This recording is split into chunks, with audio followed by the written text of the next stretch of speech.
बहिनी आई लाई लाई भागत नया नया बुढ़ऊ है बहिनी आई लाई लाई भागत। अरे हाल काही पंडित के बिन ब्याह करौले भागत अरे हाल काही पंडित के बिन ब्याह करौले भागत नया नया पंडित है बहिनी आई लाई लाई भागत नया नया पंडित है बहिनी आई लाई लाई भागत नया नया मोछियावा पंडित बहिनी आई लाई लाई भागत।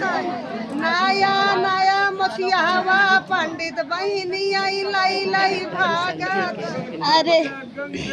अरे हाल काही संजय के बिन ब्याह कैले भागत अरे हाल काही संजय के बिन ब्याह के भागत नया